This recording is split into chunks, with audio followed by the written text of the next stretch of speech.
Well, Harry and Meghan have demanded a royal apology for the claims made in their Netflix documentary.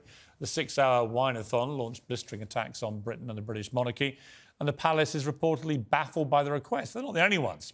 And as if we haven't suffered enough, tonight Netflix released a new trailer for another Harry and Meghan show. This one promises to be just as smug as the first one. This was inspired by Nelson Mandela, who once said, "What counts in life is not the mere fact that we have lived. It is what difference we have made to the lives of others that will determine the significance of the life we lead." It's about people who have made brave choices. To fight for change and to become leaders. And giving inspiration to the rest of us. To live, to lead.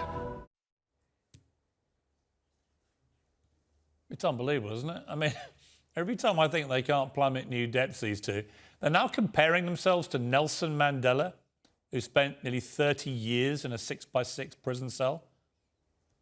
Really? He went on to become the first black president for South Africa, a unifying leader of true greatness, one of the, well, actually the most impressive person I've ever interviewed in my life.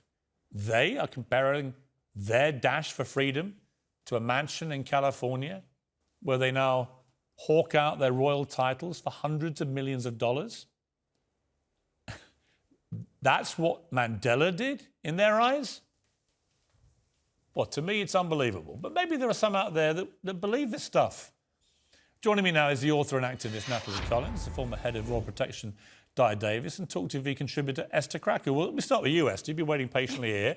They're the new Mandela, apparently, combined. I just find the arrogance is incredible to demand an apology, because that's how you get an apology, by demanding one, a sincere and honest and open apology. I just think, you know, they officially declared war on the royal family by coming out with this Netflix documentary. They made it clear that they wanted no reconciliation, because you wouldn't do that. You wouldn't put your family through that if you really wanted open, genuine conversation and reconciliation. But also, they just called Prince Charles a lying bully. Yeah. They've called Prince William even worse. Even worse. So they drove him out of the country with his, or he drove them out of the country with his bullying and lies. They've called the whole family a bunch of racists. Why would you even want an apology from people like that are so negative in your view? Well, I think I can understand why they're demanding an apology, because they're so self-righteous about everything. They assume they're right about everything. I can't understand what on earth makes them think Charles and William would even consider being in the room with them right now. But I do think there's an element of the longer that they can keep this feud going, that's more money in their bank account, because now everything they do, they'll just be like, oh, but what about William? How's your relationship with the royal family? How's your relationship with your father? And so it's basically, you know, a giant check that blank check they've signed. How could you trust them not to just basically record everything that goes on if they did have a meeting like that? Well, they would. Let me go to Natalie Collins. Natalie, I'm aware there are people out there that completely disagree and think that they are true freedom fighters who were oppressed by the royal family and have taken their oppression now to this vast mansion in Montecito in Santa Barbara. It's a beautiful place. I've been down to that area. Lovely. Rolling ocean waves, beautiful lifestyle. Not my idea of what oppression looks like, but there we are.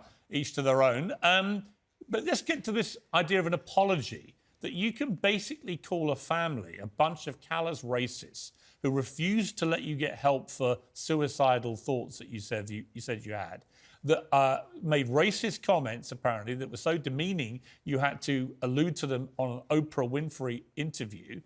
You now call them a bunch of lying bullies, including the new king. Why would you expect anybody to sit down with you and apologise after you've done all the public trashing?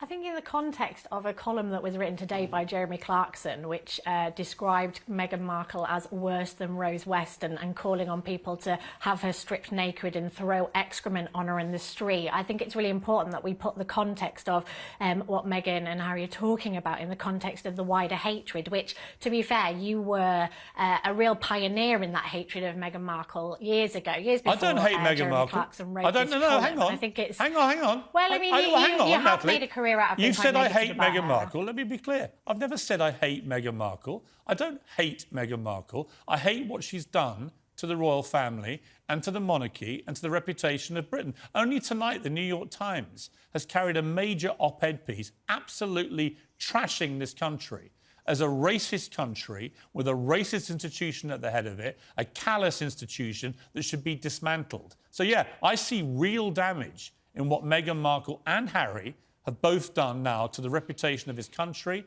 and to our monarchy. So, yeah, but I don't hate them individually as people. And if, you know, in relation to the Clarkson column, which he's now issued a mea culpa over, I didn't think he should have put that in the column for my personal view, but he's now said he wishes he hadn't either. So, you know, I don't see what that has to do with the wider picture of these two trashing their families and now demanding an apology.